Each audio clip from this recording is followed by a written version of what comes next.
hurt yourself. And with a Family Medical Leave Act, you could take the time off you need from work. Plus, with the Affordable Care Act, your treatment could be 100% covered if you're suffering from any kind of anxiety, depression, PTSD, eating disorder, or even a substance abuse problem. Use your insurance and get away from it all. Come to sunny California. Call Insight Mental Health and Wellness now. 800-419-0287. 800-419-0287. 800-419-0287. That's 800-419-0287.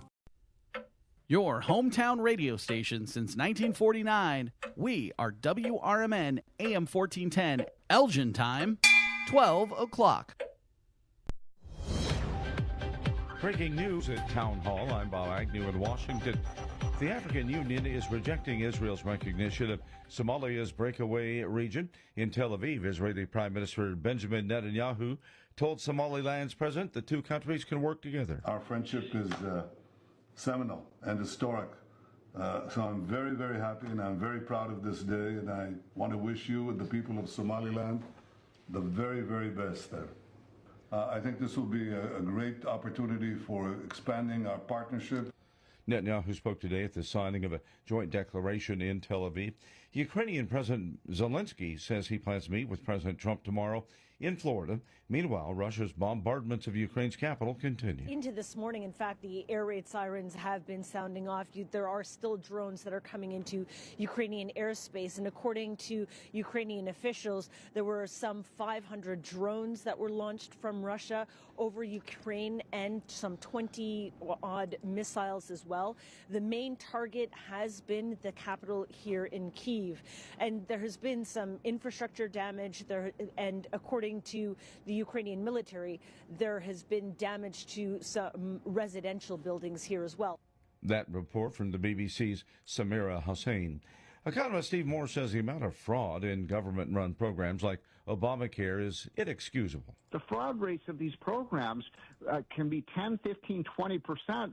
I called up some of the banks and some of the insurance companies and said, what's your fraud rate? In the private sector, the fraud rate is about 2 or 3%. If they had 5% fraud, they'd be out of business. And we have 10 and 15% fraud in the federal agencies. And that is economist Steve Moore. He was interviewed this week by the Salem Radio Network. Slow going on Wall Street to end the week on Friday. The Dow and the NASDAQ both off 20 points.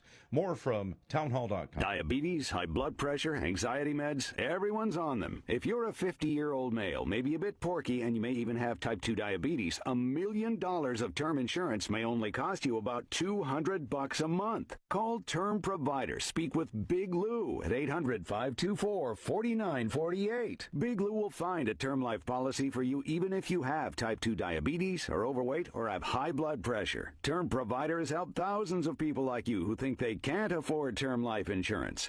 To buy $1 million of affordable term life for you, all you need to do is call Big Lou at 800-524-4948. Lou will make sure the scales are tipped in your favor. Call 800-524-4948. Big Lou will answer your call and work to fit you into a term life policy that you can afford. Remember, Big Lou's like you. He's on meds too. Call 800-524-4948 or biglou.com. California drops a lawsuit seeking to reinstate federal funding for the state's bullet train. California has dropped a case officials filed against the Trump administration over the federal government's withdrawing of $4 billion for the state's long-delayed high-speed rail project. The Trump administration has said the authority running the project doesn't have a viable plan to complete it. But the authority says the federal government showed it is not a trustworthy partner to help get the bullet train done. The California group is seeking private investors to support the project, estimated to cost more than $100 billion. The project receives most of its funding from the state. Ron Taylor reporting. This year's holiday spending topped last season. It was also accompanied by several shifting spending habits. Shoppers hit thrift stores more often. They began buying earlier. That's called Christmas creep. Digital shopping grew even more, with AI guiding everything from product discovery to checkout. Breaking news and analysis at townhall.com. A prominent college football program has hired a new coach after a scandal. Michigan has agreed to a 5-year contract with Kyle Whittingham to replace fired and disgraced football coach Sharon Moore. That's according to two people familiar with the situation who spoke to the Associated Press on condition of anonymity because the move had not been announced. Whittingham announced 2 weeks ago that he would step down after 21 seasons as Utah's coach. He won a school record 177 games. Moore was fired on December 10th when the school said an investigation uncovered his inappropriate relationship with a staffer. I'm Gethin Coolbaugh. Green Bay Packers quarterback Jordan Love won't play tonight against the Baltimore Ravens a week after leaving a game with a concussion. The Packers announced on Friday that Love won't play. He had been listed as questionable. You'll find more on these stories at townhall.com. Join your co-hosts Mike Tooman and Paul Burvid on our weekly radio hour, Chief Guard of the Republic, where we talk about all things national security, defense, personal security, safety, and dealing with law enforcement situations. Call in 847-931-1410. Ask us questions. We will get you answers. Every week, Saturday, noon to 1 on 1410 AM WRMN Elgin. Streaming on WRMN1410.com. Chat with us on WRMN's YouTube live channel. Chicago defense attorney Mark Schieblo has co-authored the book titled DUI Jury Trial, which is a true story of a DUI case that he defended. The accused was an Illinois truck driver arrested for driving under the influence of alcohol. This book contains facts about the case from the date of the arrest up to the jury's verdict, and this nonfiction novel also includes the transcripts from the jury trial itself. The book DUI Jury Trial is now available on Amazon.com and BarnesandNoble.com.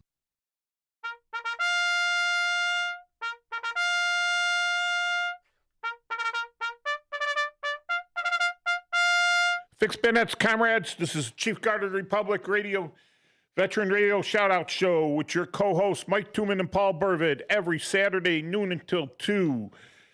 You could, if you're listening to us now on the radio, you know you're on 1410 AM and you're pretty close to Elgin.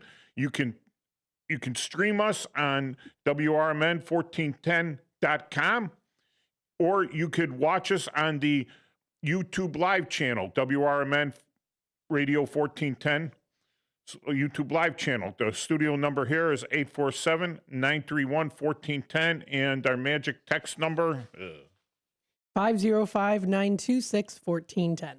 Thank you very much. Of course. And as always, you can see our shows. They're either on WRMN's channel or they're on the Chief Guard of the Republic channel on YouTube. I store them all up there. How you doing, Paul? Good. How are you? I'm doing okay. Survived Christmas. Very nice. I know. It was at my sister's house, and it was pretty much just okay, you know. I don't watch football with the boys, and, you know, football kind of... I know the guys before that lead in are great football fans, and everything that I know about football is from listening to them. So that's Mike Napolitano, right? That's and right. His show is... On the Rise. On the Rise with Mike Napolitano. So they lead into us. And then guys before them, if you got your fantasy football league, which I'm clueless as to how that works, you can listen to them too. So Paul, how was your Christmas? Oh, it was great. We went to a couple of different family functions. We went to church. We got some nice gifts and everything. And, you know, it was wonderful, you know? Yeah. So we're we went to a church we usually don't go to, and they had a children's pageant. It was really cool. Nice. It was at 2:45, and one of the kids was like an animal. He was crawling up the aisle. It was really funny. And then after 10 o'clock, we went to see a stable with live animals at St. Fabian. So it was really cool. It was real nice. Nice. All right, so we're talking about this week. We're talking about something pretty close to the North Pole, and the where St. Nicholas moved, after he lived in Turkey. I guess he needed to get away. He's a very, very, very. It's amazing how many churches are named after St. Nicholas and what an important saint he is not only to the Roman Church but to the Orthodox Church as well.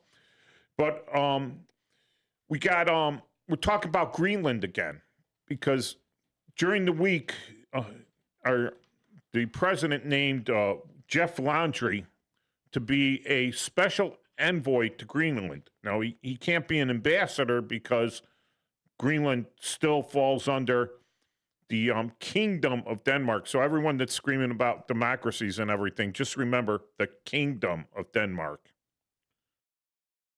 So it's still, I mean, Greenland, the strategic importance of Greenland cannot be understated. It just cannot be. And everyone that thinks it's a big whoop-de-doo and they're laughing at it and everything, and they try to belittle the United States' influence, trying to get influence over there, they don't remember 1867 and the what was Seward's Folly under Andrew. Seward's Folly. Yeah. Under Andrew Johnson. Andrew Johnson was a Democrat. He was an ambassador. No, Andrew Johnson. Well, Seward was an ambassador. Andrew Johnson was the president that took over after Lincoln. And he was that still when the guy getting the second amount of votes became vice president automatically, or had that changed and Lincoln had just picked him as a running mate? I believe you're right. It was the second amount of votes. Yeah.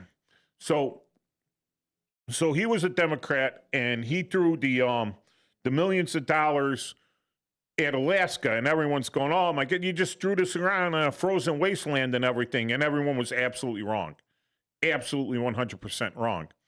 And Alaska actually has some very strategic influence because it controls the Bering Strait, and this is from your Magellan, right? Magellan founded the Northwest. Well, he circumvented the Northwest Passage, right? I'm not sure on that. It was, well, they were trying to find a passage where you didn't have to go through the Straits of Magellan or through the I'm trying to think. What's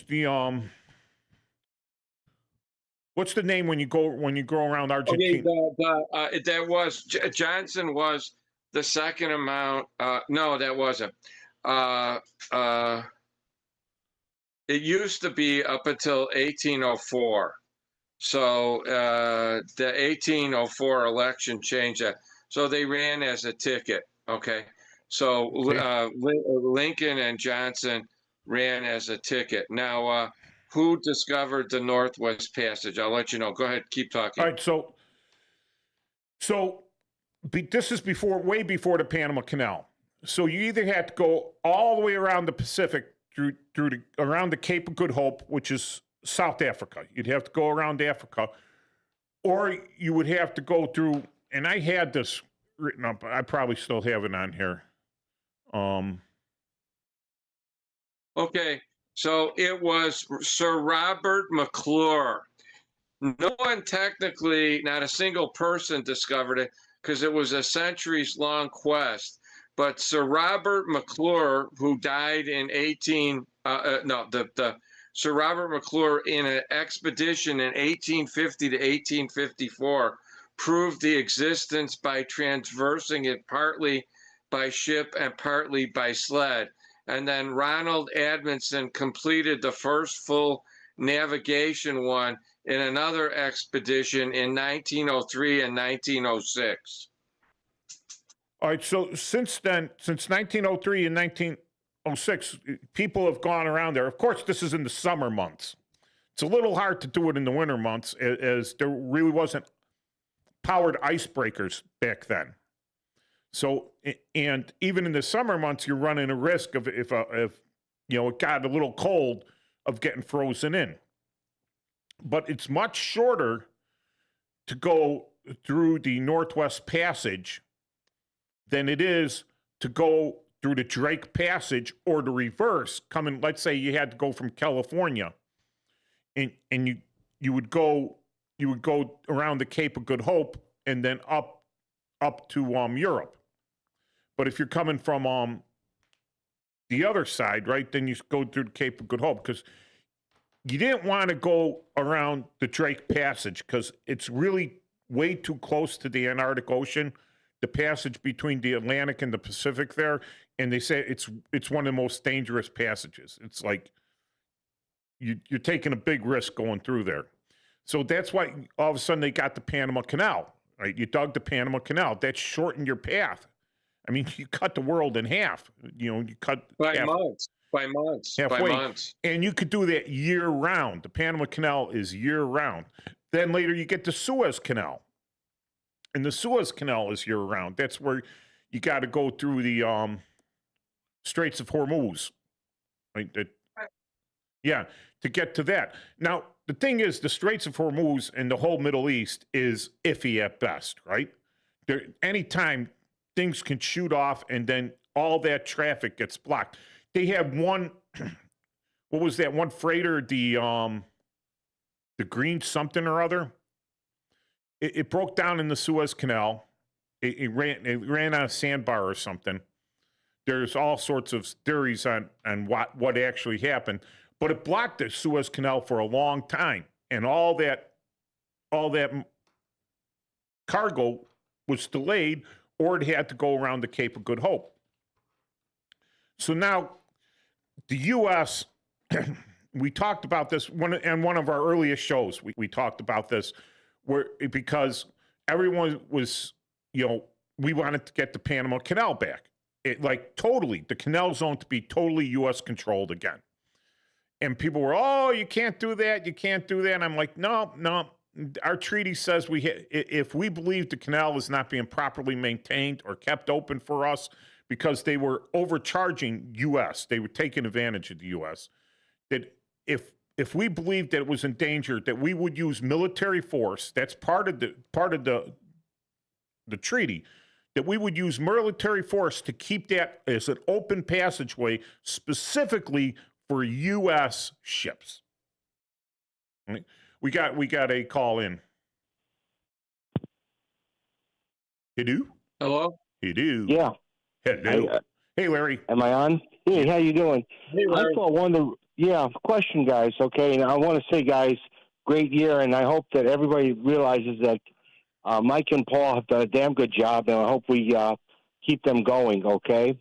And that these guys are not high-paid DJs. Maybe they are now. We will be soon. We will be soon. We got to have positive influence. We got to have positive thoughts on that. Right. But I thought one of the things that the U.S. could go to war at any time, it's called freedom of navigation. Isn't there a thing called, if that's one of the reasons we went to war with Germany in World War I, Well, because the reason we fought on the British side in World War I, this is, okay, everyone's going to have different opinions on this. And you don't go to war with a trade partner, someone that you trade with, that you have, the reason the Japanese went to war with us is because we ceased trade with them. All right. And they said, oh, we got nothing to lose now. So the British had effectively blockaded the Germans in. So we had no trade with Germany. Zero trade with Germany. But we had trade with Great Britain. Right. So we had more, we probably had, the British were quasi-backing the Confederacy. We had fought a war against them, the War of 1812. And before that, we had our War of Liberation, right? A Revolutionary War. So when had we fought the Germans, other than Hessians that were British mercenaries for the British, all right, the Hessians, and a lot of them, when they got captured, came over to the side of the American forces. So we had a very large German population. Why exactly did we go in on the British? And you could talk about the Zimmerman thing, and you could talk about the unrestricted warfare on our trade, but we weren't trading with the Germans. If we were trading with the Germans wouldn't have sunk our ships. The British would have. Paul, freedom of navigation is now codified in the United Nations Convention of the Law of the Seas from 1982. So it's relatively, it's been a principle before that, and it was only mostly applied to the Mediterranean and that area and the Caribbean. But it's 1982. It's been codified. Okay. Okay, guys. Thanks. You guys do a great job. Getting to your point, I always watch 3 movies at Christmas time. Well, 4 actually, maybe. I watch Snoopy, and then I watch a movie called Holiday Affair because it involves a train set that a kid gets in an unusual way. And then I watch The Man Who Saved Christmas, which is a relatively new movie. And it's Jason Alexander, but he plays A.C. Gilbert. Gilbert was the guy that invented the Gilbert toy company, the scientific toys and everything. But as it starts out, it's the early 1900s or something like that. And Germany created a lot of model trains, the Marklin Company, and they did a lot of stuff. Yes. And there was an embargo on it starting around World War I, so I keep, every time you mention about our trading partner, and I keep thinking, well, that's why Lionel picked it up and Gilbert picked it up because of World War I, and although Lionel was around since 1900 and stuff like that, but it's an interesting concept how even international conflicts have a direct impact on American society and traditions in America. Well, what's the thing in the Lusitania that kind of just was a matter of time before we entered on the side of the on the Brits, wasn't it? Well, yeah, it was that, but that was there had been attacks on passenger ships and Americans had been killed before that, but it was the Lusitania, which could be considered the prime mover, but other people would say there was behind the scenes on that prior to that, and there was there's a lot of interesting things about that war. It was fought to a stalemate basically, and then the theory was American involvement was inevitable because the concept of bringing fresh troops back in there, because those warring nations were basically at a standstill, and nobody wanted that. So then the United States got involved in it, and as I think you pointed out prior to this, Wilson campaigned on not getting us in the war. Oh yeah, no, he was that was it. That's how he got elected. In 1916. All right, he got elected because he wanted to be an isolationist. He says we shouldn't involve ourselves in the European problems. We should. Right, and then a year later, then he throws us into the war. Right. I got a revisionist viewpoint of why we got into World War I. Ready for this? All right, Larry. Because the guy who was killed in Sarajevo, okay, Archduke Ferdinand. Yes, he was killed. His own uncle didn't even show up for the funeral. I think his father was the guy who committed suicide in Meyerling. I gotta go look that up. Back in 1883, friends. Maybe I'm wrong. That's the year my grandfather was born, 1883. Okay. Well, anyways, the guy who kind of kept Europe in one piece was King Edward VII, because he was cousins with the Kaiser. He was cousins with. Didn't he abdicate? No, he died of natural causes. Okay. I think in 1911. Edward was the abdicator. Edward abdicated. Edward VIII was the abdicator. Well, anyways, it's my. I won't say conspiracy theory, but I think that the war was over oil, because remember, what made your country was the dreadnoughts were coal burning. Now they were all oil converting, and whoever controlled the oil controlled the seas. So I mean, it's simple. Archduke Franz Ferdinand, no one even knew who he was, but because a man who few people had heard of was killed in a city that fewer people who heard of. The big lead up to that one. All right, the big lead up to that. There's everyone. All right, so World War I, they say, is just an extension of the Franco-Prussian War. All right, that they're trying. The French are trying to get back grounds that they lost during the Franco-Prussian War. All this stuff, it's all up there. But if you really want to read about it, read Barbara Tuchman, The Guns of August. I read that, yeah. Oh, my God. And it leads it up to it. And people think of World War I as, like Paul said, a stalemate war. The first 30 days were as blitzkrieg as you can get. Oh, yeah, they were. Right? The first 30 days were as blitzkrieg as you get in that war.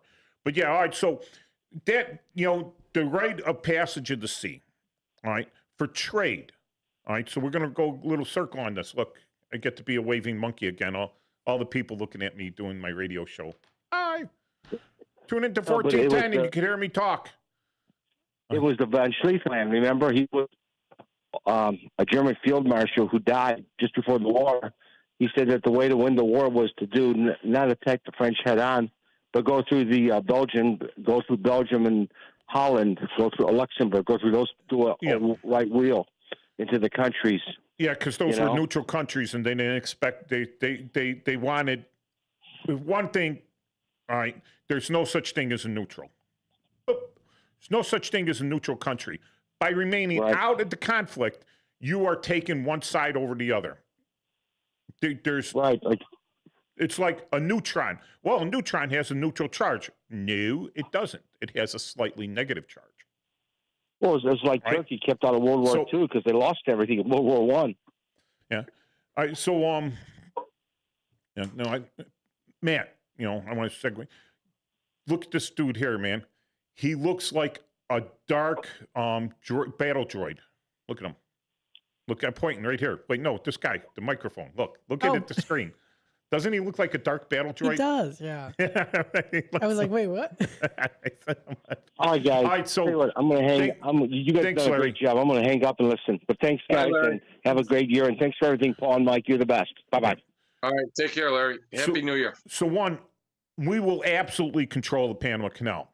If we go into hostilities with the country, we will shut down the Panama Canal to that country. That country will no longer have free passage through the Panama Canal. All right?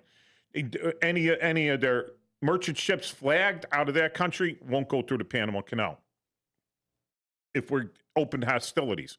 Now, like I said, the Suez Canal is iffy. If we're going to go into open hostilities, I guarantee you that the whole world is going to start falling apart because Big Brother is occupied with other things. So all the little guys are going to go stick their hands in whatever cookie jars they think they deserve while we're not watching because we're focused on other things. You understand what I'm saying, Paul? I do. Like, all right. So if they can't go through the Drake Passage, it's too dangerous. All right. They can't go through the Panama Canal because we shut it down to them. Making an assumption that if hostilities begin, the Middle East is not going to be safe either. That shuts down the Suez Canal. So that leaves a massively long passage. The longer you travel, and the more at risk you are around the Cape of Good Hope. The other routes that are there are the Northeast Passage up above Murmansk through the Bering Strait. And what do we have at the Bering Strait? We got Alaska there. Right. But the same thing goes, you go the other direction above Canada, right? You could either go above Russia through the Northeast Passage, or you go through the Northwest Passage above Canada and then come down. And once you're coming down off the Northwest Passage, you got to go by Greenland. Greenland's right there. Greenland covers that whole passage other than Canada. And, no offense to our Canadian friends, but I don't think they're anytime soon they're going to be involved, put their necks at risk to involve themselves in our business. Right? But if you take and you control one of those ports there along the west coast of Greenland, not the east coast of Greenland, west coast of Greenland, you could shut down that whole passage, right? Either via missiles, drones, naval blockade through that, So it's important to have those things. So it's also important for us to have this Northwest Passage open for other people, for trade and for security. You get a couple missile submarines up there. They break through the ice. They launch missiles from the Arctic Circle down onto us above Canada. We have ways of knocking those down, but we want to control that. So we're coming up on our first break. We'll talk about this more when we get back.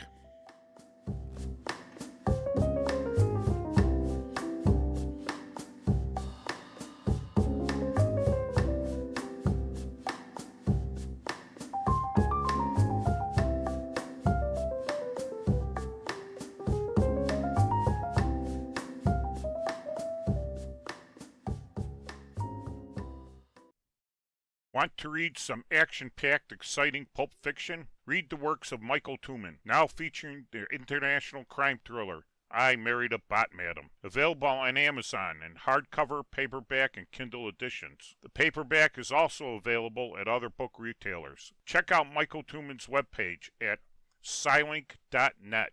That's Papa, Sierra, Yankee, Lima, India, November, Kilo, dot, November, Echo, Tango. Picture this, you're on a date, and then bad breath happens. Confidence gone. Here's the truth. Most gums and mints are just bad breath Band-Aids, but not Zellman's Minty Mouth. The functional breath freshener you swallow. Tiny dual-action capsules with mint on the outside, parsley seed oil inside, clinically tested to fight the toughest offenders, even garlic and onions. It's only available online. Go to Zellmans.com, Zelmins, Zellmans.com, code FRESH for 15% off. Looking for something new? Try fencing, the Olympic and Paralympic sport that mixes speed, strategy, and fun. It's like chess meets cardio. Quick feet, quick decisions, and a satisfying beat when you score a point. Kids, teens, and adults can start anytime. No experience needed, and many clubs have loaner gear. Coaches teach fundamentals and safety from day one. Find a beginner class near you at usafencing.org/tryfencing. That's usafencing.org/tryfencing. Get ready for Around the House every Saturday night from 5 to 7 p.m. on WRMN AM 1410. If you're a homeowner or contractor looking to tackle those projects that feel a bit too big, this is the show for you. Join Eric along with his knowledgeable guests as they dive deep into everything from DIY renovations to creating a healthy home environment. We'll provide you with the tools and tips you need to complete your projects with confidence and ease. But it's not all work and no play. We believe in having fun. Our passion for home improvement shines through as we help you save time, money, and reduce the stress of DIY. So whether you're a seasoned pro or just starting out, don't miss Around the House. Tune in every Saturday night and let's tackle those home projects together. Hi, I'm Ryan Blaney, a third-generation race car driver, and we dedicate a lot of our time to going as fast as possible. My grandpa Lou is the reason why my dad and I started racing, and I'm really proud to follow in his tracks. But when my grandpa was diagnosed with Alzheimer's, it was a very unexpected bump in the road for us. I've learned a lot on this journey with my grandpa Lou, and the memories of my grandpa will always be with me. It's important to notice if older family members are acting differently, experiencing problems with their memory, or having trouble with routine tasks. Talking about Alzheimer's can be really tough, but if you notice something, have a conversation with your loved one. Encourage them to see a doctor or offer to go with them. Early detection of Alzheimer's can give your family time to explore support services, make a plan for the future, and access available treatments. The Alzheimer's Association provides care, support, and research to help you take control of the situation with your family and manage the disease together. If you or your family are noticing changes, it could be Alzheimer's. Talk about seeing a doctor together. Visit alz.org/time to talk. A message from the Alzheimer's Association and the Ad Council. Join your co-hosts Mike Tooman and Paul Burvitt on our weekly radio hour, Chief Guard of the Republic, where we talk about all things national security, defense, personal security, safety, and dealing with law enforcement situations. Call in 847-931-1410. Ask us questions. We will get you answers. Every week, Saturday, noon to 1 on 1410 AM WRMN Elgin. Streaming on WRMN1410.com. Chat with us on WRMN's YouTube live channel.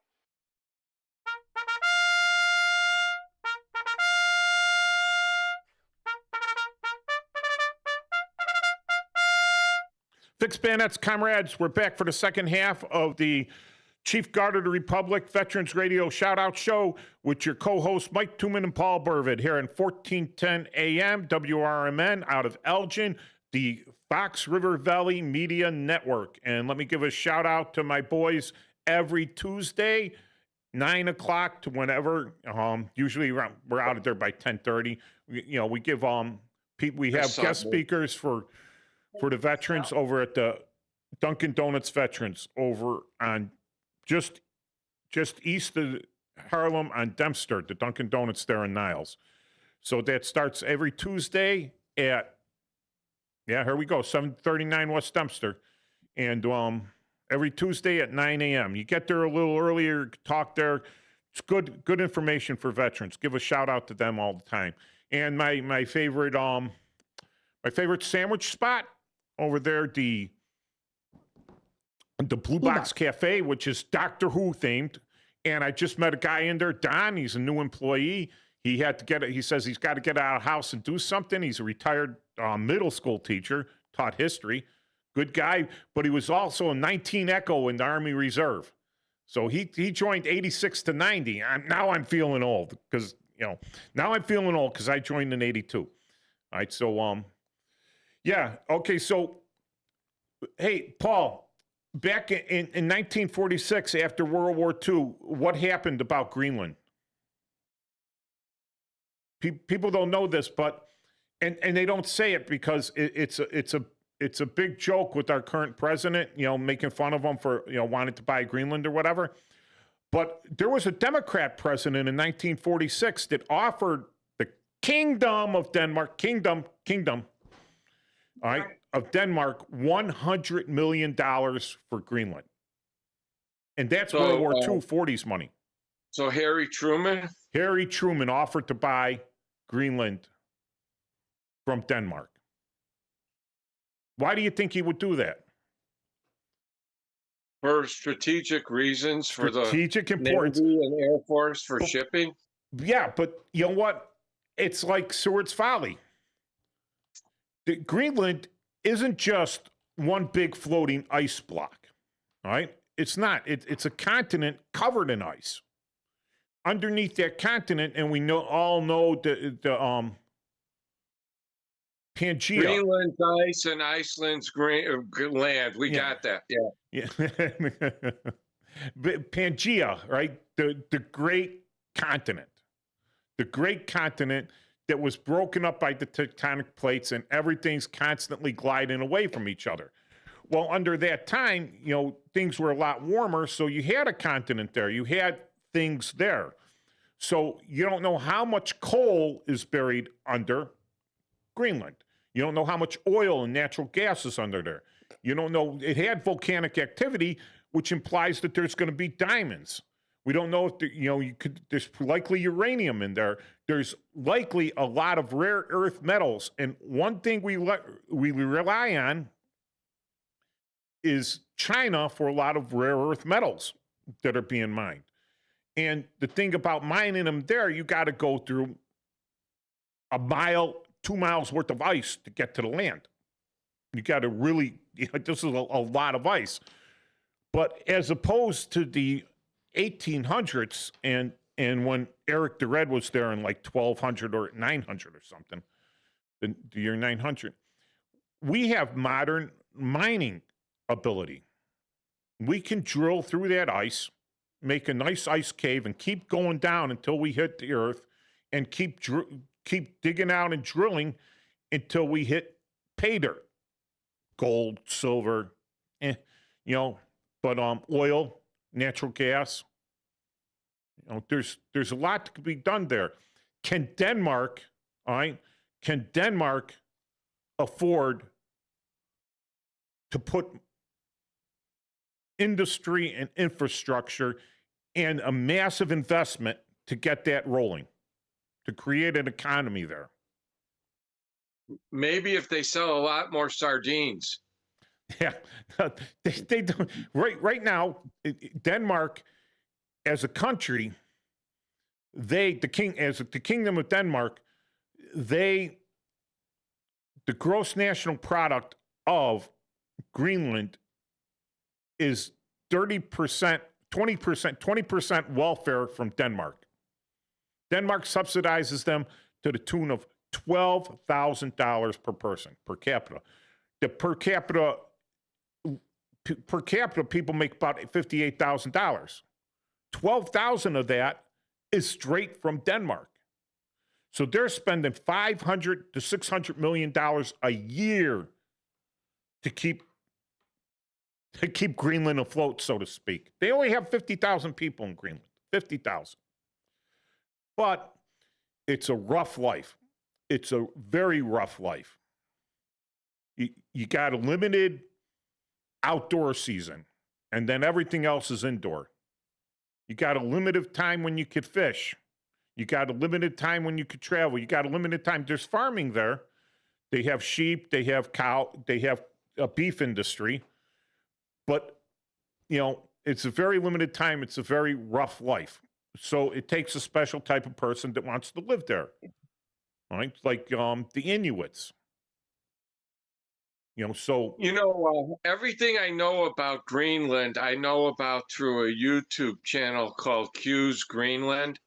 Okay. And it's a woman. She's an engineer, and she did a video blog twice now with, multiple series. And, she'd show you about Greenland. And Greenland has got populations in certain pockets, but all on the coast, but there's no roads connecting them.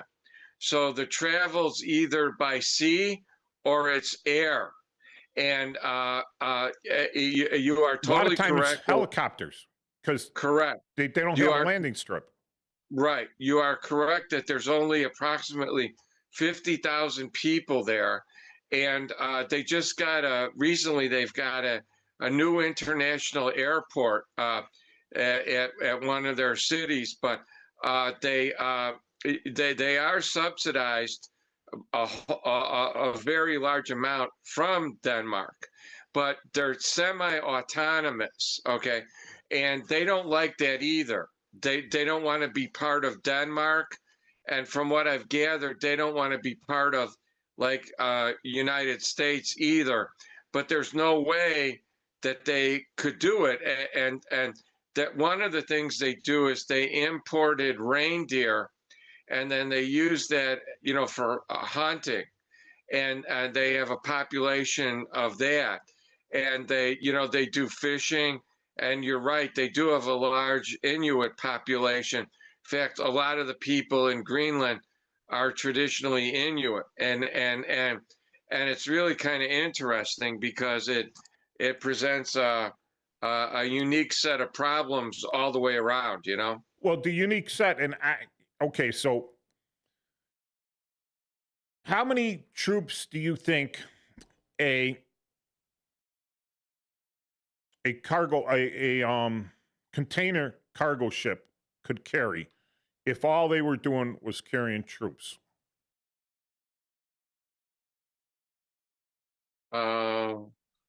Maybe 2,000. 2,000, one ship, let's just say. And that's fully equipped, and I'd say maybe a year or two of food, medicals, and supplies, right? And ammunition. Right.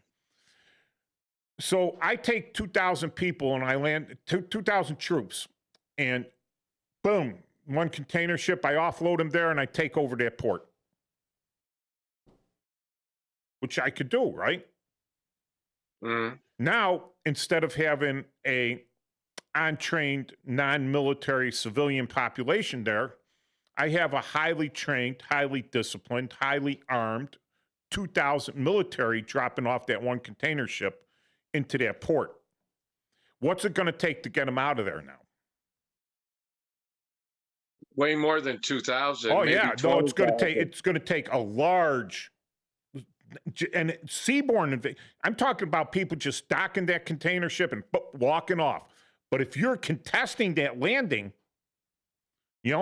landing craft coming in those seas, brutal. You go in the water, you're dead. You go in the water, you're dead. Right? 30 seconds, you're gone. Right? That's how cold it is. So if you're doing a beach landing on that stuff, you better get to the beach, right? And doing an airdrop, you have to have an open field and you have to have total control of the skies to come in. So there are ways, but that's scary. But they're not just going to, it wouldn't just need to be done with one container ship, right? These are, let's say, our competitors, China, right? So now I put together 100,000 troops, a couple container ships or whatever, maybe have them seize an airfield. And right after I seize that one airfield, right after I seize that, I bring in flights of my troops, just landing like they were commercial aircraft, right? Just land there, take it over. Now, as the United States is focused, because we're the only ones that are going to do anything. You think that Denmark's army and navy is going to take care of business? No. You know what NATO's going to say? Well, Greenland's autonomous. They're not really part of NATO. And they're all going to ignore it. Who's the only one that's going to stand up and liberate that now? And it's going to have to. Yeah. We're going to have to. Right? It's us. And it's going to cost a lot of lives. A lot. A lot of treasure, a lot of lives, a lot of stuff, And what happens after we're all engaged on our East Coast far up north? There'll be something going on in the southern hemisphere, and there'll be something going on in They'll go after Taiwan. Yeah. Right. Formosa, there's a and we'll be too busy. Yeah, we could fight two-front war, maybe. Right? But Formosa. So if this isn't true, why did the Chinese have like 7 icebreakers, 5 of which are in the Arctic right now? 5. That's more than we have. If they're not interested in that Northwest Passage. If they're not prepared. Oh, it's scientific research. Okay, the last science project that came out of China was COVID. And before that, gunpowder. Oh, wait, no, I'm sorry. COVID, heroin, gunpowder. I got the order right, Paul? Yeah. It's like, what else has come out of there? Cheap plastic junk, cheaply manufactured, cheap steel, cheap everything, human misery. Organs, cheap organs, prisoner organs, criminal organs. Right. So once Taiwan goes, there's a lot of our chips. We're going to have to start pick up the slack on that. That's going to take up some of our industrial might, actually technological industrial might. But once they seize that chip, now the Chinese are making more chips of their own. So, yes, Greenland is very important. Paying attention to the Arctic and the Northwest Passage is very important. And anyone that giggles and laughs about the intent to protect Greenland, right, from our adversaries, all right, from our competitors, it's like a land grab, right? If you want to build a bigger house, and your neighbor 2 doors down from you wants to build a bigger house, right? And the property in between you goes up for sale, and you can't split that tax number, someone's going to get it. There's going to be a bidding war on that property, right? Right. So right now, there's a bidding war on Greenland, right? We're the only ones that could protect it. It's someone disagrees. Okay, do you know who else could protect Greenland? Russia? Yes. But we kind of put a split on that. Russia's closer to China than they are to us right now. Actually, Russia borders China. Correct. right? And the U.S. through Alaska. Not land to land. No, but it's like The Bering Strait, door. yes, the Bering Strait, very close. All right, and that's concerning. That's concerning because if the Chinese control the Northwest Passage through one, I don't think the Canadians care, right? Because it's mostly Canada up there. And the Russians control the Northeast Passage, then the only way is the Suez Canal, the Cape of Good Hope, and the Panama Canal. Once China doesn't have to worry about being denied access to the Panama Canal, they can use the Northwest Passage enough. And here's the thing. You build stockpiles, all right, in certain areas. So I make a product and I want to sell in Europe. Well, the first thing I do is I build up a huge stockpile in Greenland so that when the Northwest Passage closes over the winter, I can still constantly move this stuff in to Europe because I'm only going from Greenland to Great Britain, France, Norway, all right, in through the Baltic or down through the Mediterranean. I don't have to worry about that. I could keep going through. Now, if I set up military air bases there, I'm a complete threat to everyone around me.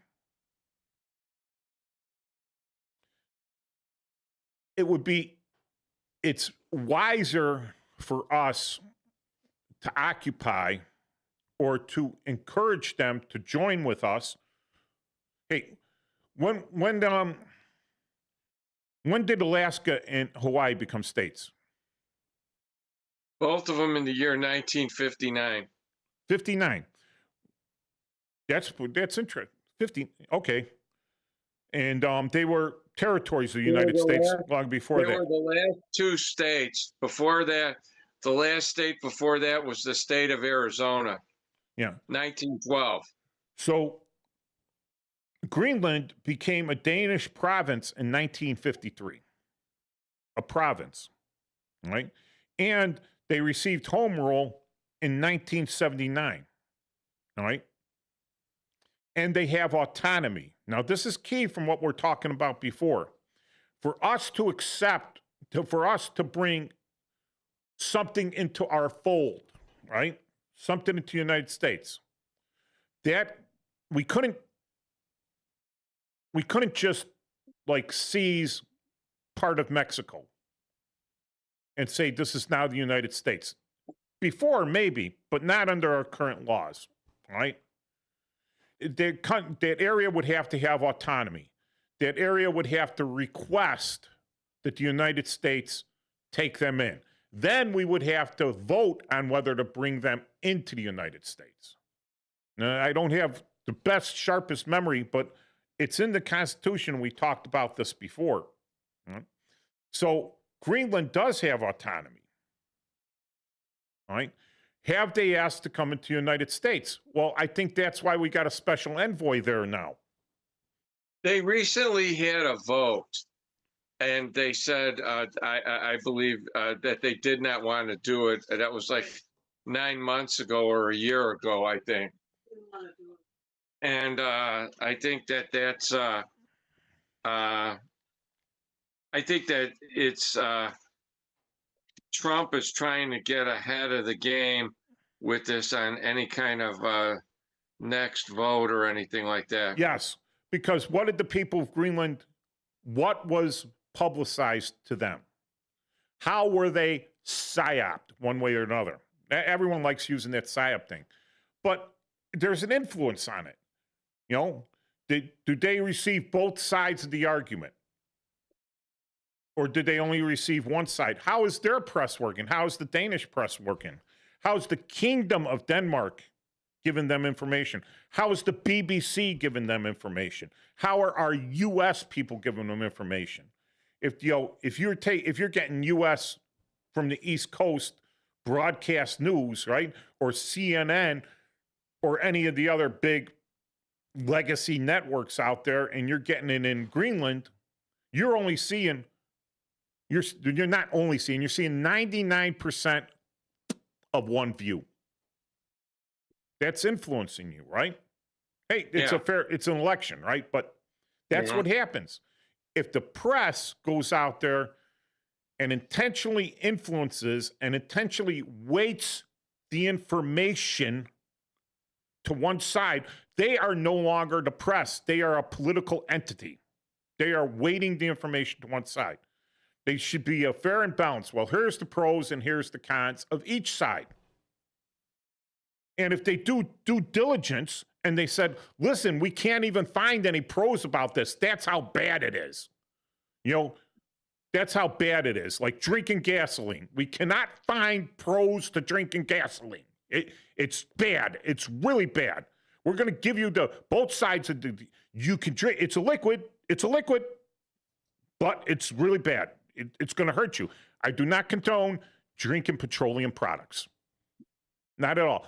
But you see what I'm talking about, Paul, right? Right. That there's positives and negatives, but how is that influenced? Now, all right, if you're currently, who did he assign? The lady from Arizona. She ran for Senate. She ran for governor, then she ran for Senate. Carrie Lake. So she is the head of Radio Free America, right? Right. The Voice of America. What was the Voice of America pushing out a year ago? I mean, it's PSYOPs. It's U.S. PSYOPs. It's supposed to be, right? But who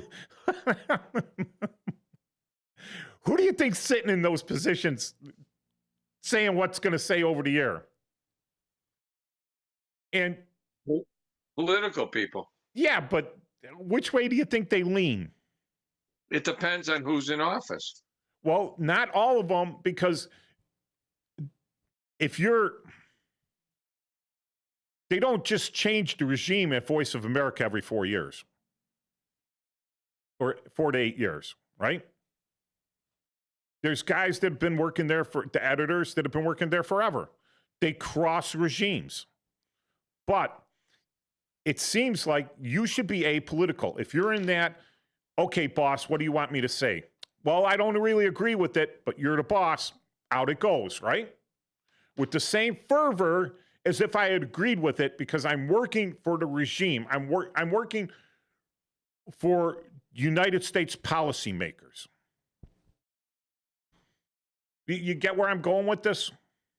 I do. And that they should be, but they don't. We even have U.S. military officers, which ticks me off when the senior officers go out there, and even in retirement. I mean, I could be considered a senior officer. I was a senior field grade in the Army. Senior field grade. Same as a colonel. Of course, I'm a warrant officer. It's a little different, right? But I was rated as a senior field grade officer, all right? I'm going to keep my mouth shut on certain things, all right? Other things, that's fine. But when I come out and I'm in the service, I'm retired. They call me back whenever, whatever, but I'm retired. But when you're in the service and you say things, you should be ashamed of yourself sometimes. Not you, Paul, but the senior officers that say things that don't go along with the policy of the commander-in-chief. All right.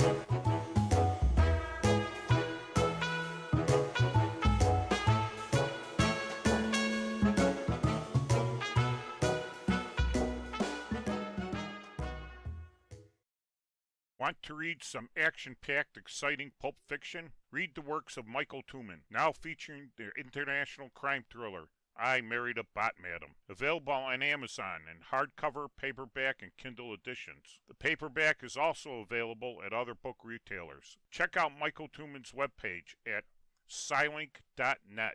That's Papa Sierra Yankee Lima India November Kilo November Echo Tango. Join your co-hosts Mike Tuman and Paul Burvitt on our weekly radio hour, Chief Guard of the Republic, where we talk about all things national security, defense, personal security, safety, and dealing with law enforcement situations. Call in 847-931-1410. Ask us questions. We will get you answers. Every week, Saturday, noon to 1 on 1410 AM WRMN Elgin. Streaming on WRMN1410.com. Chat with us on WRMN's YouTube live channel.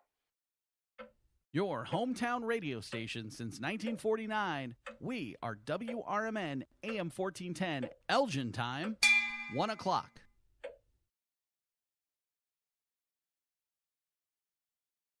I'm Bob Agnew in Washington.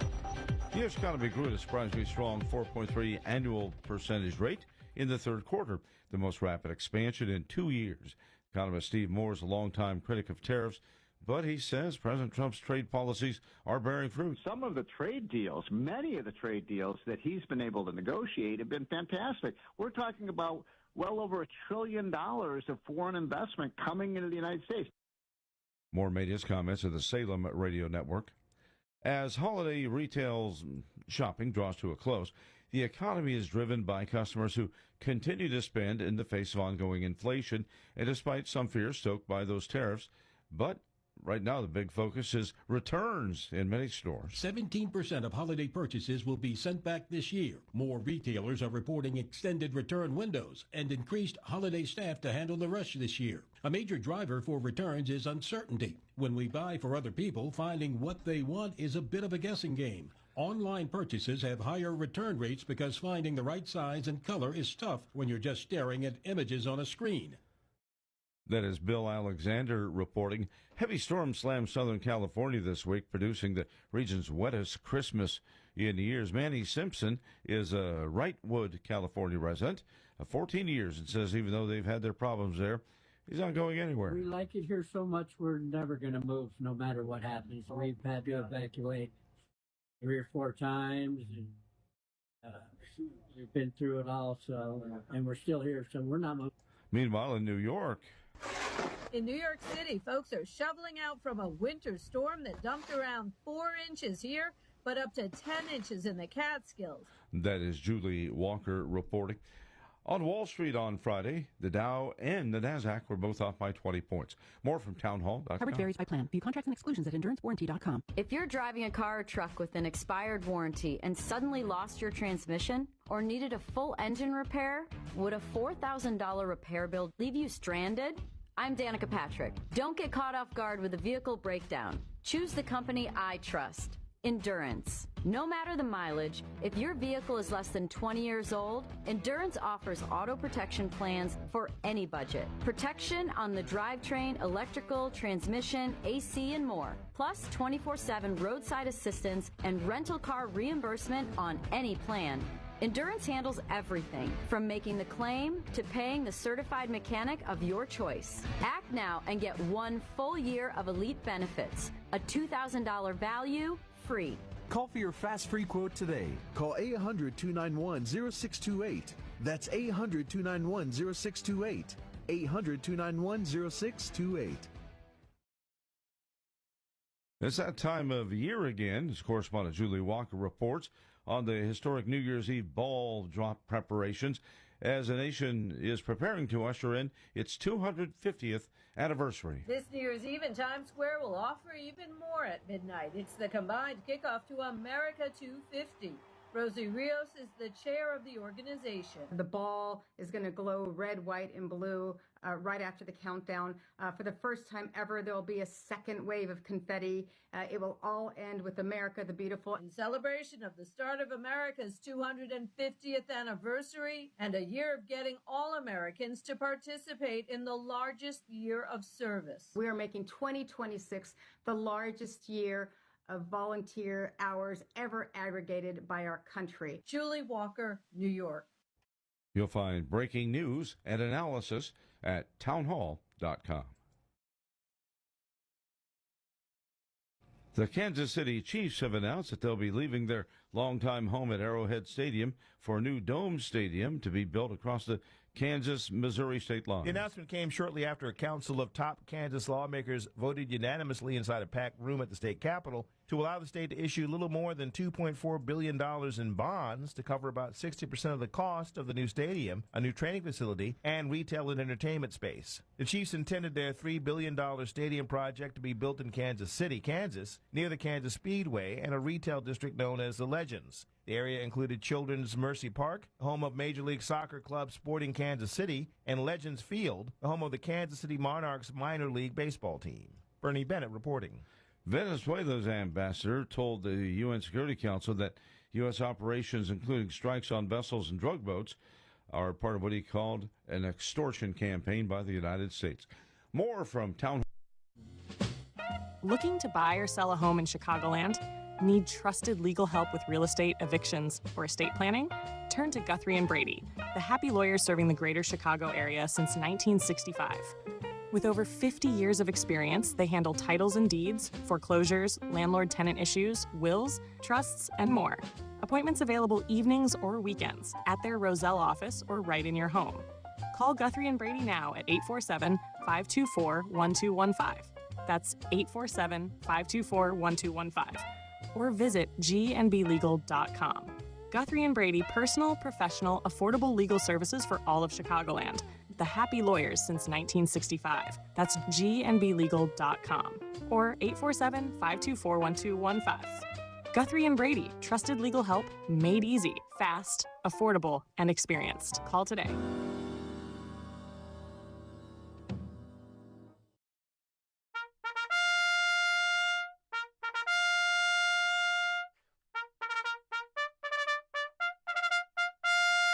Fix Bennett's comrades, we're back for the second half of the Chief Guardian Public Radio Show with your co-hosts Mike Tooman and Paul Burvid, and we're talking today about we're gonna get robbed. I could tell. No, he's looking at the radio. Maybe I should bring this guy in and interview him. He looks clean enough, but he's waiting for his wife. Something they're gonna just stand there. Anyways, okay. So I got distracted. All right, so we're talking about Greenland and the Northwest Passage, and really the technical, the tactical, strategic, tactical. If you're talking like Navy, it's very tactical because it's right there. Importance of Greenland. So Greenland, by the way, had their election on March the 11th. All right, in the March the 11th, like I said, they said so far that no, they don't want it. I don't think they were bribed enough. They don't want it. Hey, well, Denmark gives them $500 million. I mean, yeah, $500 million in the United States right now is like that's a third of a lottery winning. We could offer them $1 billion. We could offer. Maybe we should just give them lottery tickets, Yeah. Join us and get the lottery, get the free lottery and everything. Yeah. We can make it a gambling. I bet you if it could be like the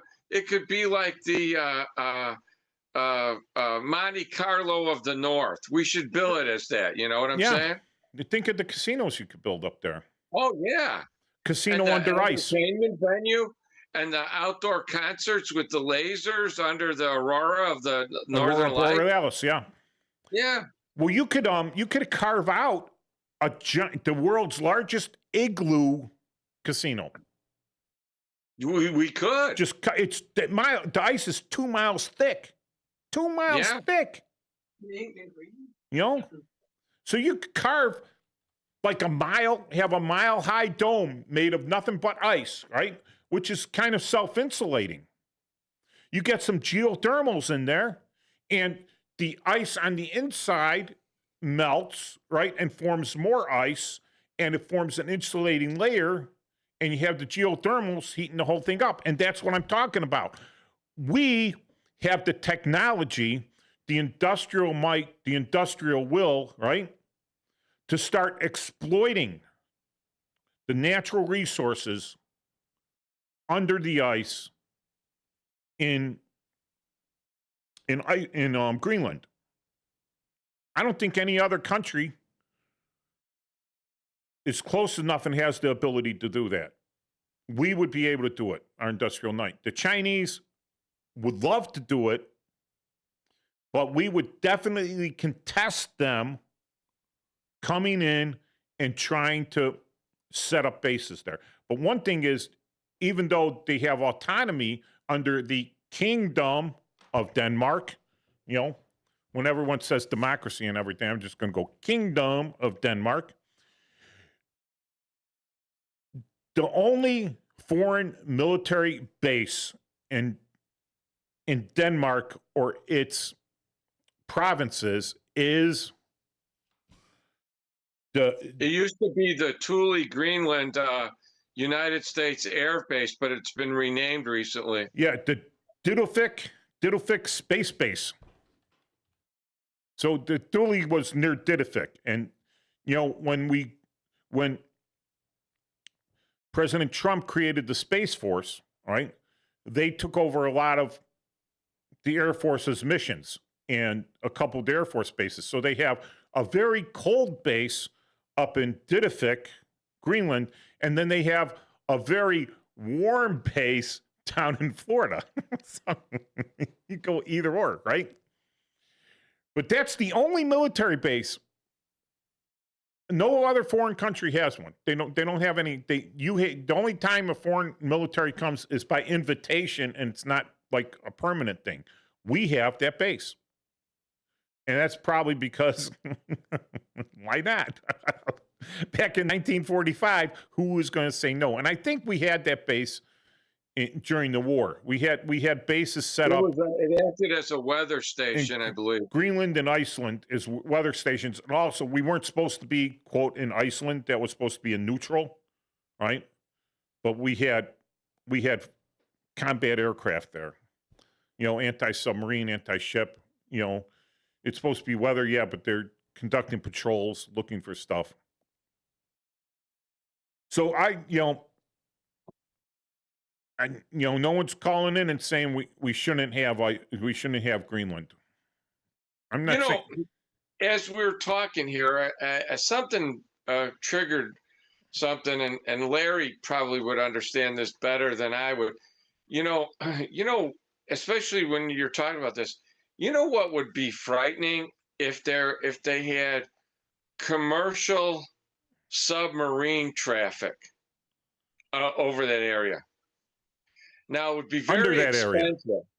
Well, you know, the Northwest Passage. Yeah, through the Northwest Passage, commercial submarine. Yeah, they could actually, with not too much change, do extensive commercial submarine shipping in that area, which they would never surface. You know what I'm saying? Submarines are highly inefficient.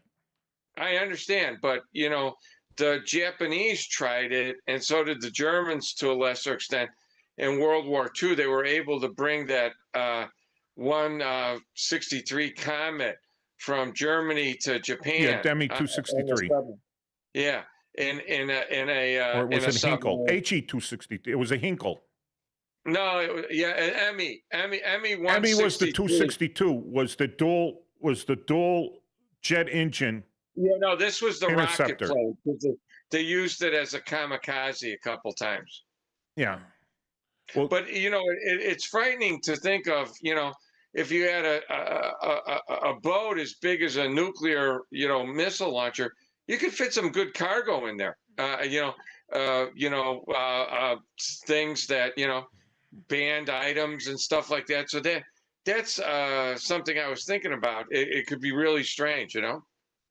Yeah, they had, you know, after World War I, you know, they had some surplus submarines that were purchased and were used to carry hooch. Liquor.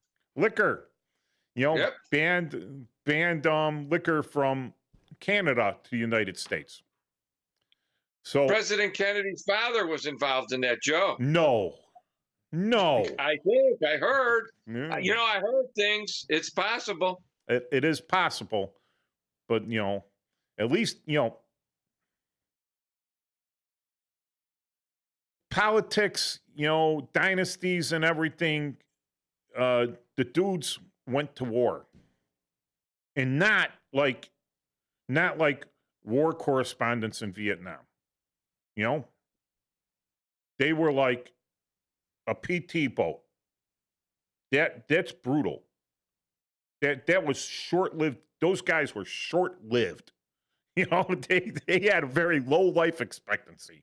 He got chopped off. A B-17. Yeah, they got cut in half by a Japanese destroyer. And his brother got blown up in a remote control bombing raid. He was going to bail out, and they were going to remote control the bomber and the bomber blew up on him. All right, so got to give them their props. The kids, their props there. All right. Yeah.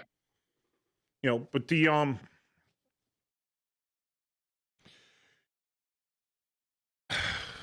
if it all boils down to the press is a political element rather than the press is information. How you spin everything, spin doctors. Make people think that left is right and right is left and up is down and down is up and the sky is green and the moon is made of cheese. And when you do that, you could get them to believe like nearly anything.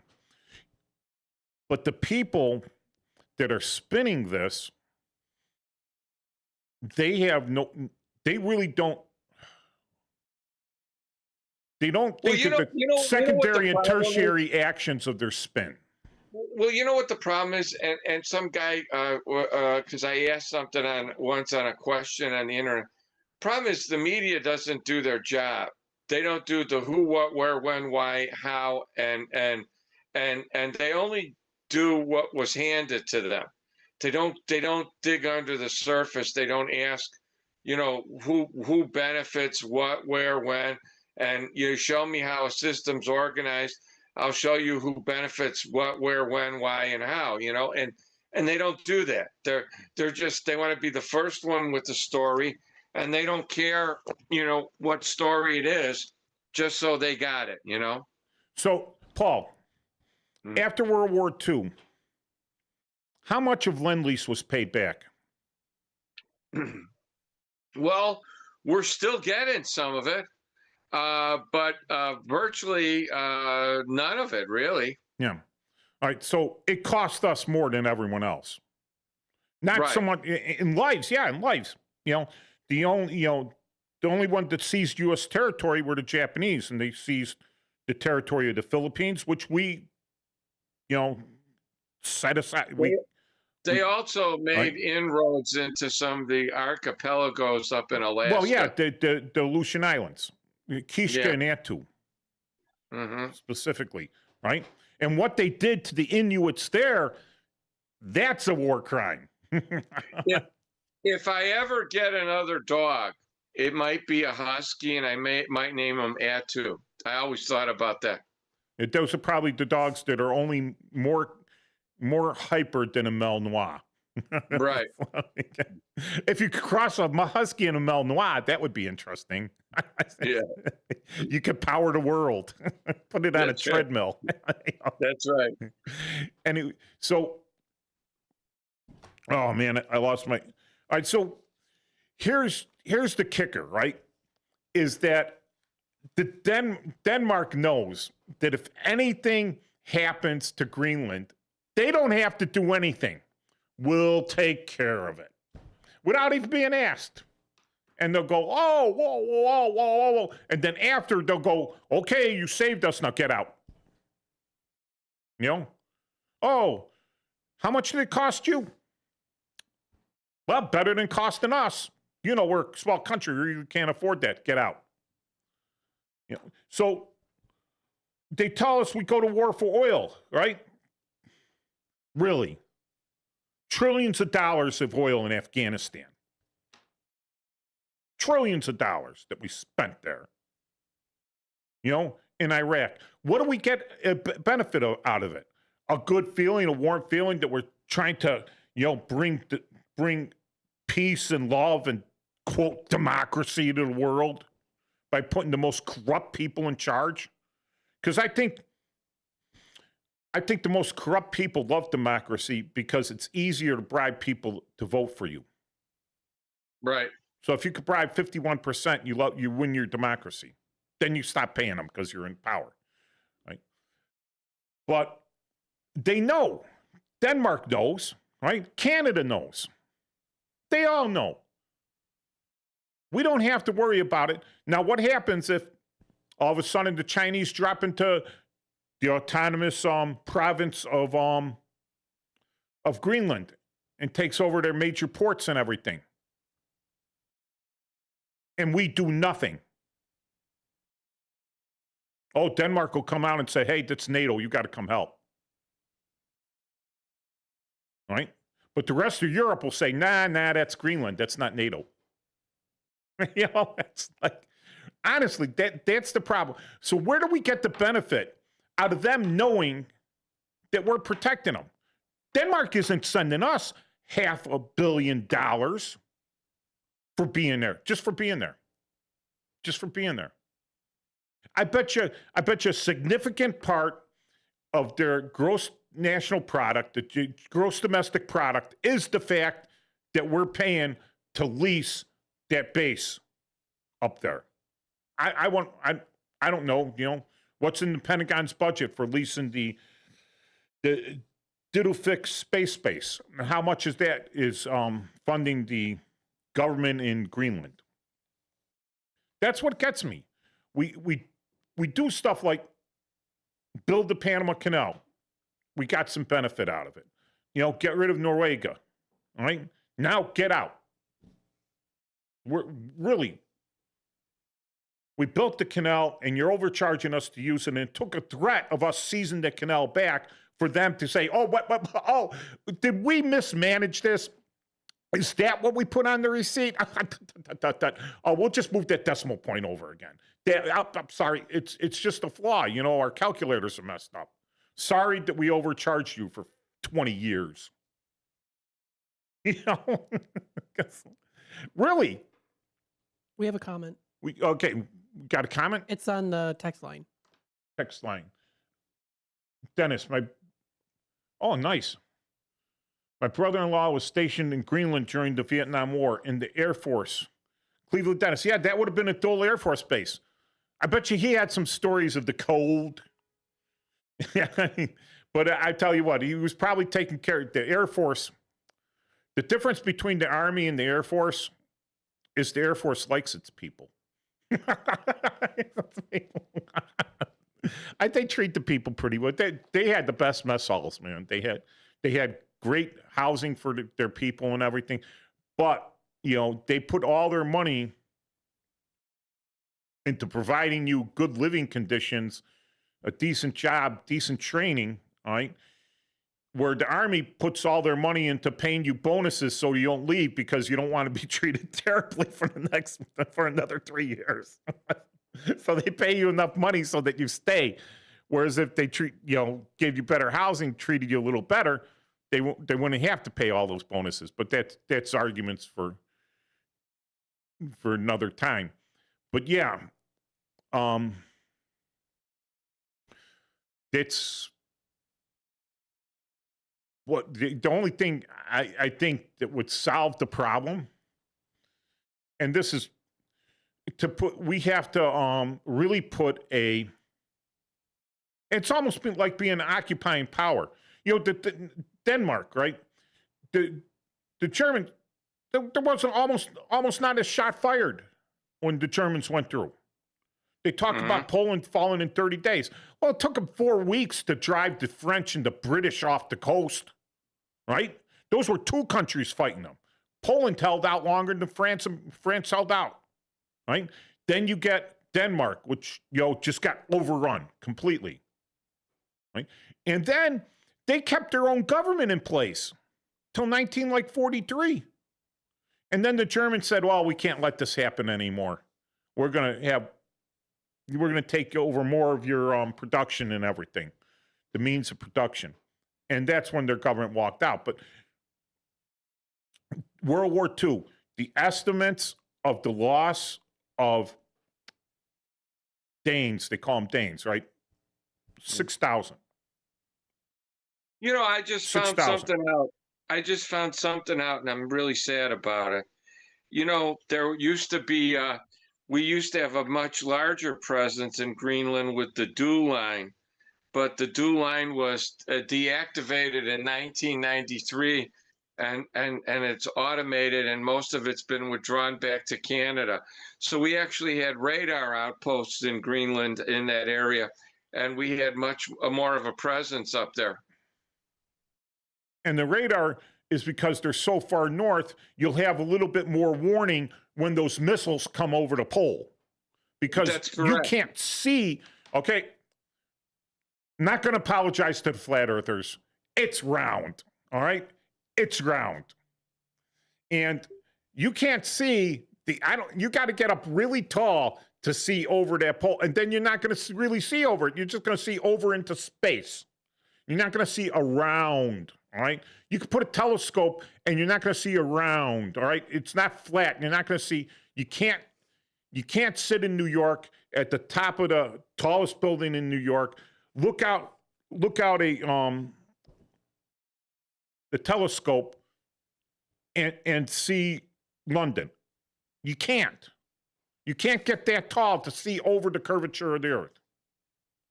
All right? But if you're closer to the other side of the pole there, you'll at least have more of a warning. It's, pull out a book on trigonometry and you'll see how that works. All right. So there are parts of Canada that are further north than Greenland. I'm pretty sure. I could look at my phone. There may be an island or two. But then that's Canada again, all right? Our cousins to the north. So if we act like an occupying power and we said Greenland is so important to our national security, we're not going to invade it, so to speak, but we are going to put forces there to protect it. And you know what the great thing about that is, all right? So 1999, go back to Panama here, right? Because Panama we had the canal. That's us, right? The canal. The canal was very important, so we said we were going to protect it. So what did we have down there to protect the canal? We had the 173rd Airborne Brigade. We had a couple other units. I don't know all of them, right? We had engineers. We had MPs. We had a field artillery. We had the Airborne Brigade there. We had Marines, right? All right, we had the Howard Air Force Base. We had a Clark Base there. All right. In 1999, because boo-hoo-hoo, sometime in the 70s, under former President Jimmy Carter, all right? We talked about this. It's like going full circle. There was a student, a Che Guevara, Cuban-inspired communist protest by the students of Panama against the American military being in Panama. Right? They had protests in the street, and 5 U.S. servicemen were killed. And a couple of Panamanian, I think a dozen Panamanian students got killed. Right? Because we were protecting the canal zone. That's what we said we would do. We built it, we're going to protect it. So the boo-hoo-hoo that the American military is killing civilians, blah, blah, blah, Jimmy Carter says, oh, we're going to pull out by 1999. 1999, they're all screaming for us to pull out. Oh, free Panama, free Panama. Then the trucks start leaving, and all the old ladies freaked out and started laying in front of the trucks. Don't leave, don't leave. You know why? The jobs went with us. The money went with us. The security went with us. Everything left with us. The Panamanians weren't going to replace it. All right. So when we get back, I'm going to tell you how that applies to what we can do, which would seem really not kind of American-esque, or it really kind of American-esque too. It's a good way for us to protect our interests without taking over another country or province of another country. Autonomous province.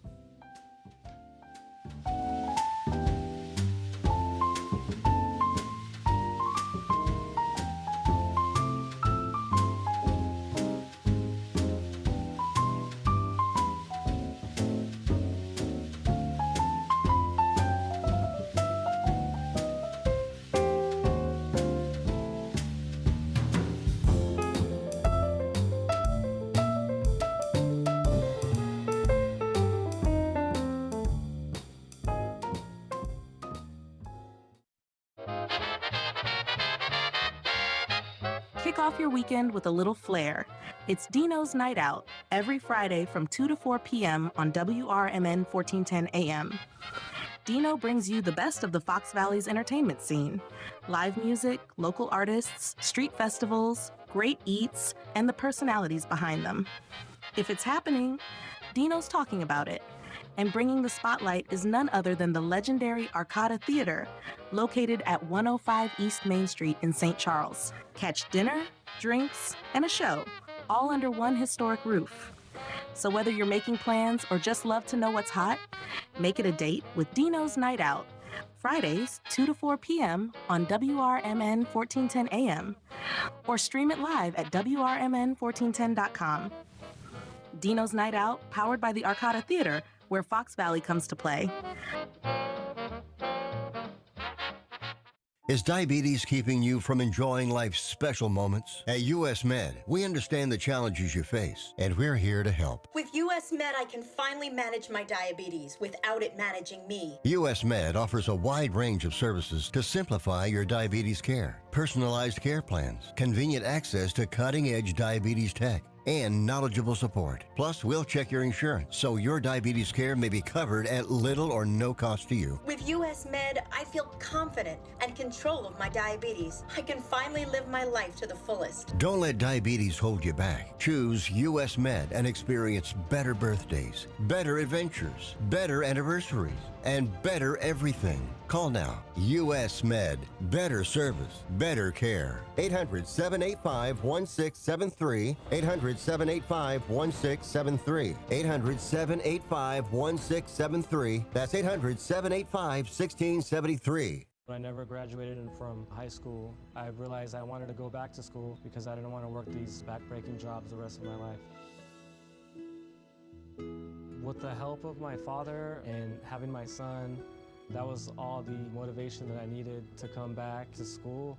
I felt accomplished, made me feel that I could take on whatever challenges life throws at you. Find free adult education classes near you at finishyourdiploma.org. Building a house is hard, but have you tried removing one? Flood Brothers takes the mess out of demolition. With fast roll-off dumpster delivery, reliable debris pickup, and a family-owned team that takes service personally. Call 630-261-0400 or visit floodbrothersdisposal.com. Flood Brothers Disposal, proud sponsor of America's First Responders Fest. Are you suffering with anxiety, depression, PTSD, an eating disorder, or even a substance abuse problem? If it's causing problems at work or with your family, get help now at Insight Mental Health and Wellness. We can help and treat all types of depression and mental issues. We'll help you use your insurance to get away from it all to a beautiful, sunny, and tranquil vacation-like environment so you can recharge yourself. And with a Family Medical Leave Act, you could take the time off you need from work. Plus, with the Affordable Care Act, your treatment could be 100% covered. If you're suffering from any kind of anxiety, depression, PTSD, eating disorder, or even a substance abuse problem, use your insurance and get away from it all. Come to sunny California. Call Insight Mental Health and Wellness now. 800-419-0287. 800-419-0287. 800-419-0287. That's 800-419-0287.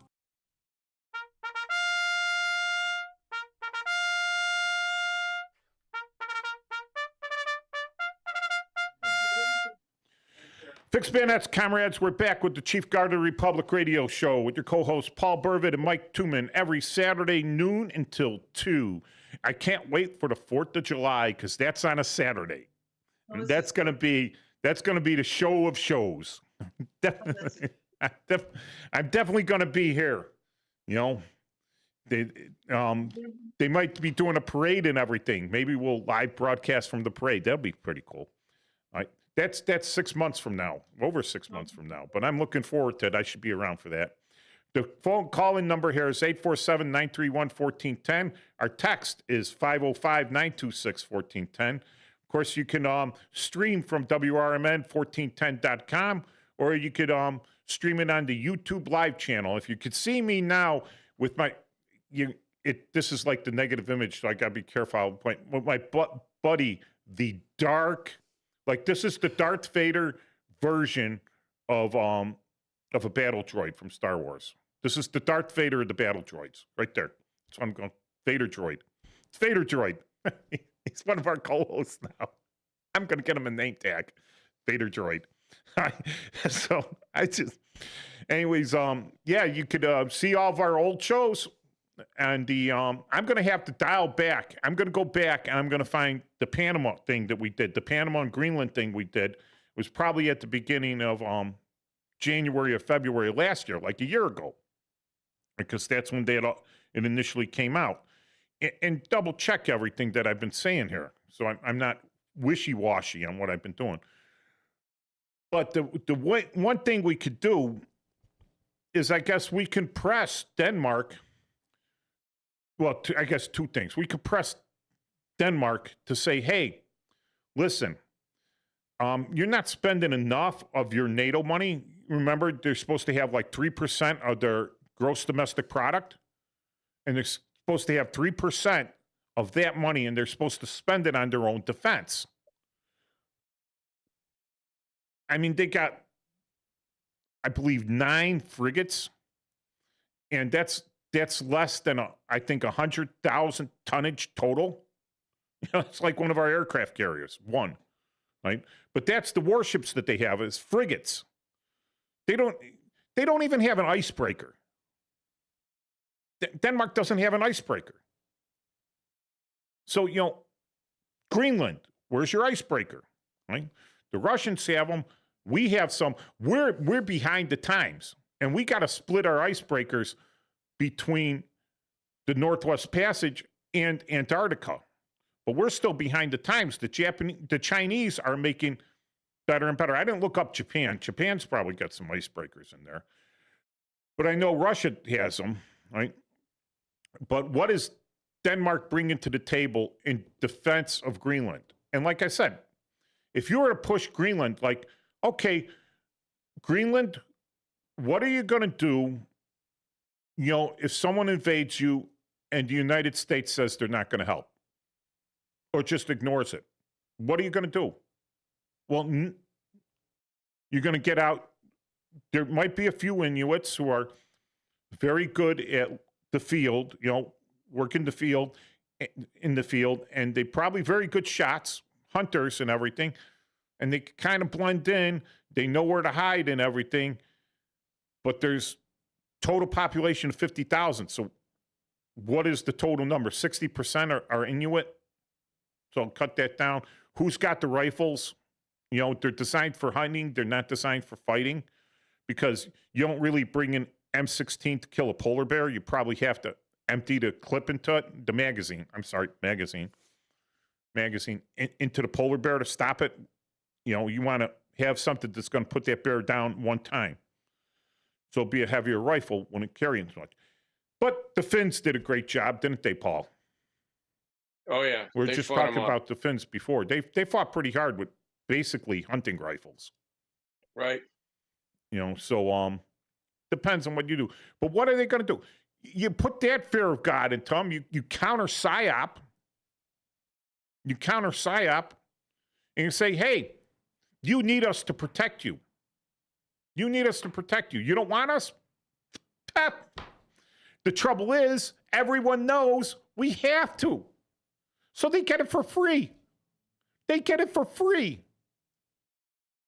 And all we're asking for is like, hey, give us some of the benefit of our goodwill, of our overwatch, of our strength that we maintain a huge military. We maintain the most technologically advanced military, the most highly trained, technologically advanced Navy, Air Force, Army, Marine Corps, Space Force, our Coast Guard, right? Our Coast Guard versus the Danish Navy. Just our Coast Guard, not even our Navy. Just our Coast Guard versus the Danish Navy. Who's going to win?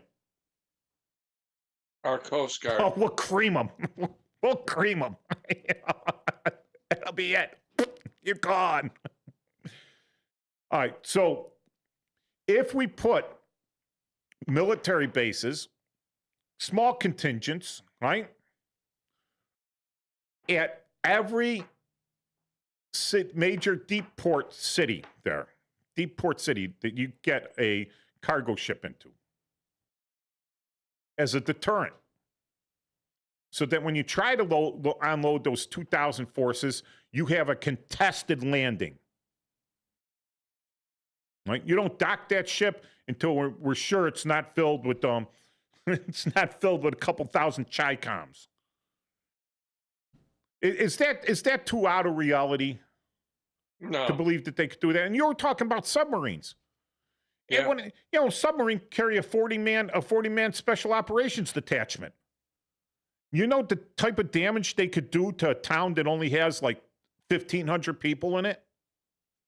The infrastructure, knock out the power, knock out the water, knock out the gas, take over the port. Just taking over the port should be easy. I'm sure they don't have that many security. Like, it's cold outside. No one's out there. Except for those Chinese guys, So, and so we would have, right? We could, everything causes me anxiety, but this causes me a lot of anxiety because if I could think how to do it, sometimes when I'm writing a novel, right, Paul? Yes. I think of a bad thing that could be done by bad people. And I'm like, oh, this is totally plausible. I could do that. I could. Would I? No. I fight every day not to. Yes, you're right. No. I don't let other Mike out. Other Mike stays locked up. All right. I discuss things with them from time to time. All right. So take that anxiety away. Make sure that Greenland, all right, as the strategic area it is for the Northwest Passage and for free commerce around there, is protected from other powers that might be encroaching on it. How does a cat hunt, Paul? Through stealth. Stealth. It doesn't outrun its prey. Maybe a cheetah does, but before a cheetah starts to run, right, it gets as close as possible. Quietly, silently, inch by inch, right? Gets a little closer until it's pounce area. Well, that's what's happening up on the Northwest Passage. Inch by inch. Oh, we're just scientists. Sooner or later, you got this whole row of scientific research vessels going from Shanghai, right? Going from Shanghai. Shanghai is a port city, right? That's when it comes from to be Shanghai. Yes. From Shanghai to New York through the Northwest Passage. A whole bunch of ships, like a bridge of ships. And like, where did that all come from? A little at a time. Quite, through if no one's looking at these guys, okay, they're scientific research vessels. How do you mask a submarine? From sonar. Oh, a scientific submarine. Well, no, from sonar. Oh. If you're going to sonar. You run silently. What? No, okay. Run silent. So when you have active sonar and you're pinging, right? And you have radar, right? Yeah. GPR, ground penetrating radar, which you could also use in the water, right? Right. The way you shield yourself is you get behind something. Well, the ocean isn't flat. It's not all like a beach. There are underwater mountain ranges. There's ridges, right? If you can map those in the Arctic Ocean, map the underwater mountain ranges, then you'll have a map where you could shield yourself from active sonar or active radar. So now you could do exactly what you said with the submarines. You could bring the submarines through. You could set your ballistic missile submarines as close to the ports as possible, and all of a sudden, the Navy goes, where the heck did these things come from? You watch the movies Hunt for Red October, right? That's hilarious. How a Lithuanian got control of the Russians' most powerful submarine is beyond me. Well, I'll tell you why. Because the guy can write, but he doesn't know anything about history, and he doesn't know anything about the ethnic tension between those two groups. Where you would never let an ethnic Lithuanian power one of those vessels, even though it's supposedly one of your republics in your Soviet, right? So there's more of a purpose for that, for the scientific, how dense and how cold water affects sonar, active sonar. I mean, have we used, I'm sure they used active sonar in the North Sea against the German U-boats, and they used active sonar in the up near Alaska by the Bering by Sea. the Aleutian Islands. I don't think the Japanese got as far to the Bering Sea. But by the Aleutian Islands, I'm sure they used active sonar, but the water's a lot colder up. No, water only gets so cold, right, Paul? Right. And then Well, it salt freezes. water gets a little colder, right? Then it turns to ice. Correct. But the ice isn't, here's the funny thing, right? Ice isn't salt water. That's correct. It's fresh water. So you could take chunks of ice, it's fresh water. Right? So I could see the Chinese doing somewhat scientific research, but I guarantee you it's all military related. It's not, oh, listen, we found out that in these waters up here, these cold waters, that it's really good for krill and for plankton. And we can make a lot of plankton. We could plankton farm up here like you wouldn't believe. And we could condense that into human-grade protein to feed the starving hordes in Ethiopia. You think that makes sense? No. Now, if they're doing it to feed their troops, to feed their troops or to feed their own people, you want to set up a protein farm somewhere at sea. Are you going to set it up in the filthy waters off that the Yellow River empties into in the Sea of China or the Sea of Japan? Or anywhere near the Philippines? No. Or India? Or Malaysia? Or these people, Indonesia, where the garbage is, great thing. I love environmentalism, right? I love the environment. I love the environment. It ticks me off to see garbage in the streets. Pick it up. Throw it out. That's why we have garbage cans. That's why we have landfills, right? to at least concentrate, put it in one place. Landfills it could be done better. Recycling, love it, right? I recycle. My daughter says it all goes to the same place. I'm like, I have to have faith. Even though the city was caught. Remember the blue bags? Yes. They were all with the same thing. They all went, you buy the blue bags, they pay people pick up the blue bags, and it was all going into the landfill. Who went to prison over that? Nobody. Okay. All right. So, oh my God, my choo-choo train of thought just went off the rails. So sonar works better in warm water than cold water because density affects the return of the signal, and cold water is more dense. All right. So, all right. So up north, because there's not a lot of people and there's not a lot of boat traffic and there's not a lot of people throwing their garbage into the river or throwing untreated sewage into the river and then it washes down into the ocean, right? Or throwing untreated chemical waste down into the river, right? And it's going into the ocean. There's not a lot of that. So the water up north is probably a lot more pure, cleaner, less mercury, right? Less mercury in the fish and the krill and everything else. So yeah, I could see that, for you people, go up there and set up this huge aquatic krill farm, plankton farm, to make protein, right? Rather than doing, what do they call it? Factory created meat or 3D printed meat? Lab created meat. Oh my, that's so disgusting. Mm-hmm. To me, 3D printed meat.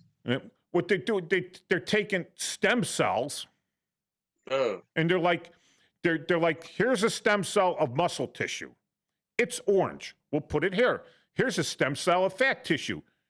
It's white. We'll put it here. And then they marble it up to make it look like a steak. But it doesn't have the sinew. They do the same thing with yeast farms, right? They take yeast and they compress it into a protein patty because yeast is smaller than bacteria, but it's living organism. It's made of proteins, right? Boom. You can eat it. You just got to make it like palatable. The texture. They tried to make soybean burgers. The texture was just all off. It was like, so yeah, there's probably some legitimate thing there.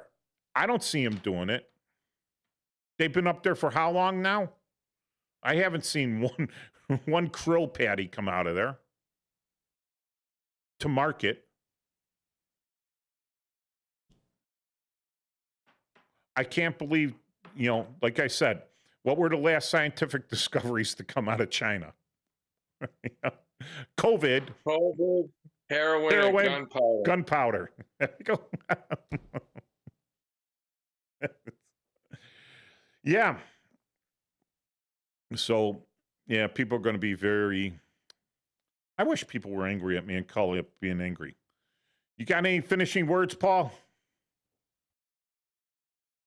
No, I think that the world is an ever-changing place, but in some ways it hasn't changed at all.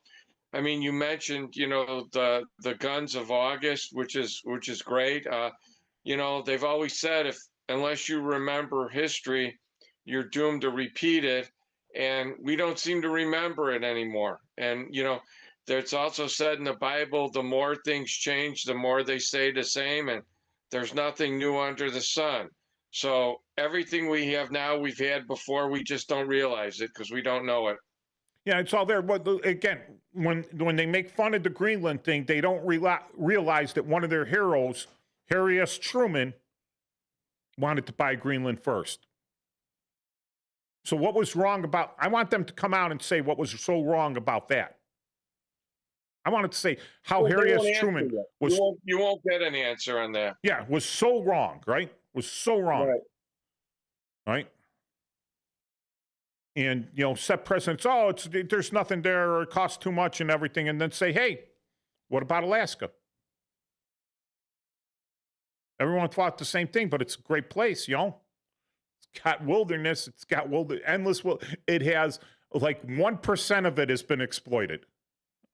Right. God knows what's under all those glaciers. Correct. You know, can we exploit? Well, here's the trouble, right? Is it worth the headaches that the press is going to give you? Because they're not going to be on your side unless the person that owns the press is highly invested in opportunities to exploit natural resources in Alaska. Anytime you try to exploit a natural resource in the United States, all right, you're going to have to fight the press, fight everyone to get it done. No matter how good it is for the country, no matter how good the country needs it, there's going to be some rich guy's point of view. He's going to pay. They own the press. They're going to tell the press what to say. And then 51% of the population is going to bobblehead and go, oh, yeah, I saw it on TV. CNN says, why would they, my favorite thing, why would they say it if it wasn't true? Because no one's going to tell them they're lying, or they're not going to report that someone told them that they were lying. They're going to say, look at this guy, he doesn't believe us. That's a spin, right? Right. So I'm not admitting to lying, and I'm turning it on this guy. I didn't tell him. I didn't say that's not true. He's the one lying, right? I'm just saying he doesn't believe me. He's a goof. You all believe me. You're smart people, even though I'm lying through my teeth, right? That's the way you sigh up these people. So, yeah, no, I really hope something happens with this Greenland. My anxiety of waking up one morning and finding out that a deep water port in Greenland is now occupied by 5,000 Chinese regulars, you know, and some Chinese special operations, and they now have, a couple ballistic submarines in port there, saying, "What are you going to do?" And they got, some missile destroyers coming through the Northwest Passage using their icebreakers. Now, they didn't attack us. Is NATO going to invoke it? Is NATO going to go to war against China? Who knows? I highly doubt it. And the same thing could happen with Russia and Greenland, but I doubt the Russians are going to do that. Why shake up the world? But who's more? The Russians, what do the Russians have that the Chinese don't have? This is the difference, right? Every natural resource in China has been exploited and continues to be exploited. They got 1.5 billion people. They're constantly mining, digging. They have ruined their land to the point where they've killed all the bees, where now they have trees and they have people with Q-tips going up and cross-pollinating all the flowers there. That's their job because they have 1.5 billion people. They could do it. Russia has... Did you know that they built a dam that has so much water that it actually had an impact on the rotation of the Earth for a brief time period? Cool. Yeah. Cool. And they're the ones paying the politicians to scream at us climate change. Right. Oh, you can. Have a great week. Okay. Yep. Happy See New you Year. next year. Next year. 2026. 250 Next year years. In Greenland. Next year in Greenland. Next year, Greenland. If I win the lottery, we're taking a trip there. All right. In the summer.